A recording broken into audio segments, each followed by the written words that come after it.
Hello everyone, and welcome to this episode of Talking Development, the second in a series of talks with regional chief economists.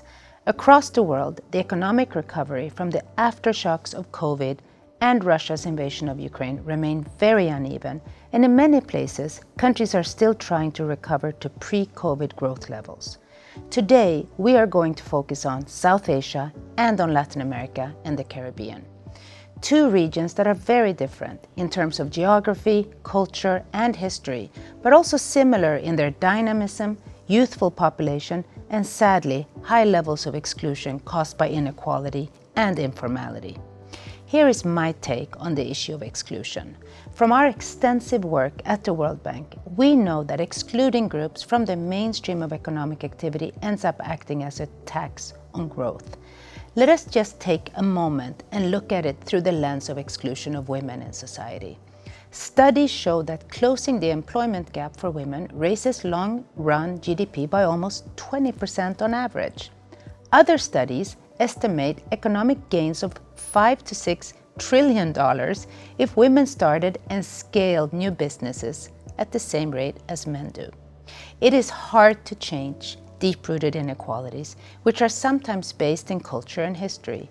But the experience of many countries in recent decades shows that it's not impossible. The right policies can make a huge difference here. With this, let us now jump into the conversation. Today, I am pleased to be joined by our chief economist for South Asia and for Latin America and the Caribbean. Francisca and Bill, thank you so much for joining me. And Bill, I'm going to start with you. Welcome to Talking Development. Thanks for the invitation. You cover LAC, Latin America and the Caribbean. And it's a region that I know was so hard hit during COVID. It's also a region where you're seeing very uneven recovery. And it's a region where over and over again we hear of issues of exclusion, inequality, and high levels of informality.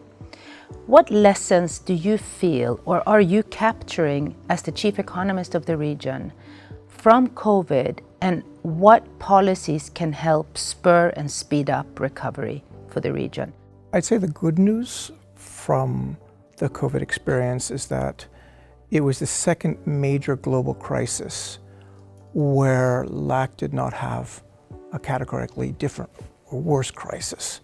And second, coming out of the crisis, the region has performed much better than the OECD in terms of controlling inflation, for example. And this demonstrates the more professionalism and the higher quality of the institutions on the macro side than we would have found, for instance, 30 years ago. The negative things emerging from COVID, for instance, there's been scarring. We lost a year and a half of education on average, and that's not evenly distributed. And that we expect to be somewhere around 10% of lifetime earnings of those students will be lost. The other negative piece is that we are growing slowly, forecasting something like 2.5%, and that's not necessarily a result of COVID, despite the scarring we were just talking about. And we don't fully understand why, but it's pointing to structural reforms that are necessary for us to achieve rates of growth of 4 or 5% that we might want. And may I ask you quickly, what are some of the most pressing structural reforms? I think we have shortfalls in human capital across the spectrum, ranging from our educational scores, for instance, the PISA scores are still low by global standards, but all the way up we find we have a shortfall of managers. We are low on engineers, we are low on mid-level technical people, and all that is, I think, critical to it. We also just remain very inward looking. We undertrade given the free trade agreements we have and the proximity to large economies. And that's something that I think the reshoring offers an opportunity. We invest about half in infrastructure, as for instance, even Africa or the Middle East do. So all of those things we need to work on. Francisca, you have just started a new job as chief economist in South Asia region, so congratulations. And you're stepping into a region that also has a fascinating history, but also from where you sit now, I think offers a very interesting set of issues to get deep into from the analytical knowledge and diagnostics part. It's also a region that I often hear is missing opportunities because of inequality and informality.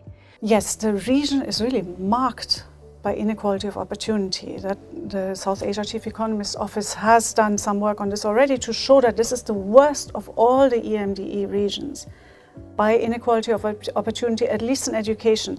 And the labor market really crystallizes it. So for example, you have the highest male labor force participation of any EMDE region, emerging market and developing economy region, with LAC. But 90% of them are informally employed. You have the second lowest female labor force participation rate among EMDE regions, right after MENA, Middle East and North Africa. So what the Prospects Group had estimated is that if you could simply lift female labor force participation to the emerging market and developing economy average, you could generate 1 percentage point faster growth in the region. And of course, then the question is, how do you do that? And that's the crux of the matter. It's very difficult. There's so many things that have to go right.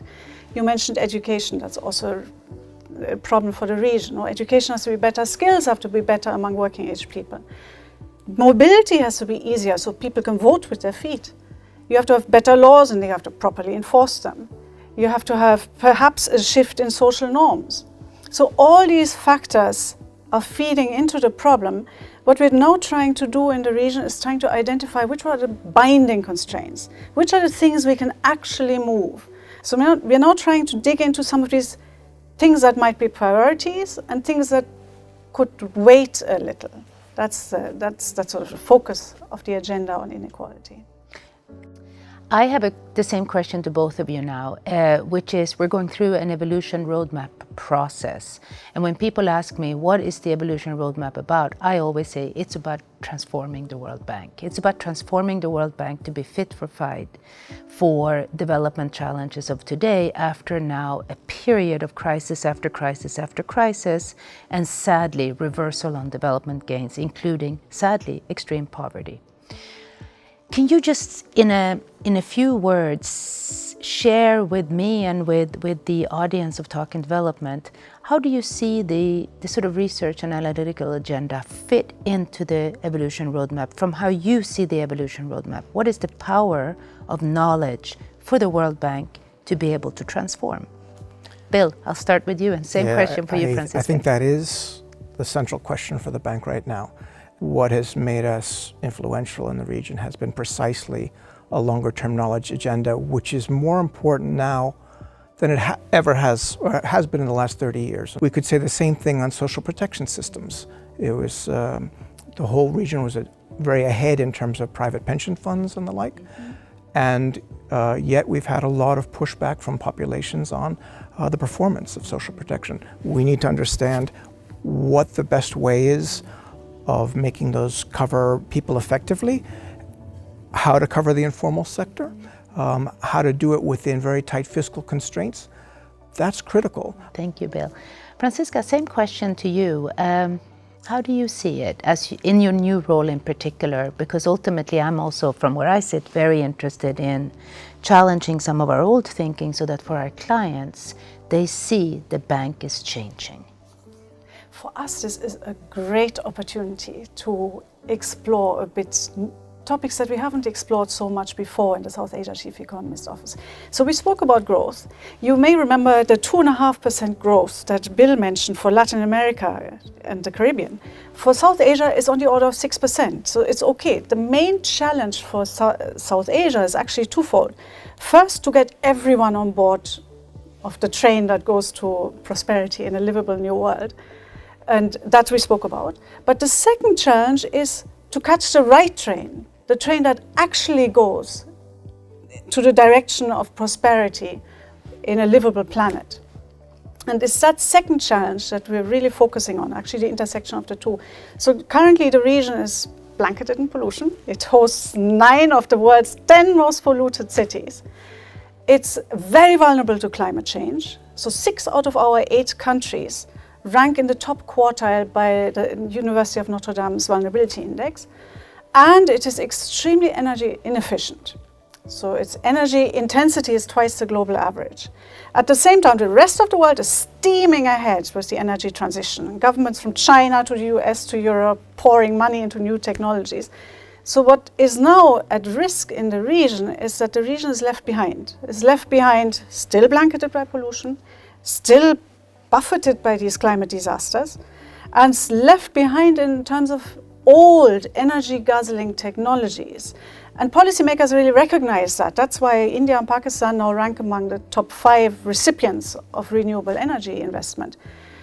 But the South Asia Chief Economist Office's opportunity is now to engage in the intersection of these two challenges. How to make sure that everyone boards the train in the right direction. And there we're digging into how do people, and firms and workers, how do they adapt to climate change and which policies can help. That's the focus for us now, and a great opportunity in this new context. You know, what's interesting listening to you is that you're really saying great to have high growth, but you need a different type of growth to be sustainable over time, because the growth that has been enjoyed comes on top of all these issues of pollution, exclusion, and whether or not it's going to actually lead to lasting prosperity. And I think that's interesting, because the world cannot continue to grow the way it's been growing if we're going to take some of these global challenges seriously. So, very insightful. I want to thank both of you for being with me today and sharing very diverse set of issues, just even on the growth levels that the two regions are experiencing, but a lot of similar underlying structural challenges that need to be addressed, which is what makes, I think, our work so interesting in that we can compare and contrast, but we also have to take into account the uniqueness of countries and regions that we work in. So thank you. And thank you so much. I hope you enjoyed this second episode of Chatting with Chief Economists. We'll keep this series going. And I have to say, for me, I always learn a lot, and you will see me as I go into other Talking Development episodes, sometimes refer back to some of these conversations. So keep an ear out for that, and I look forward to engaging with you very soon again on Talking Development. Thank you.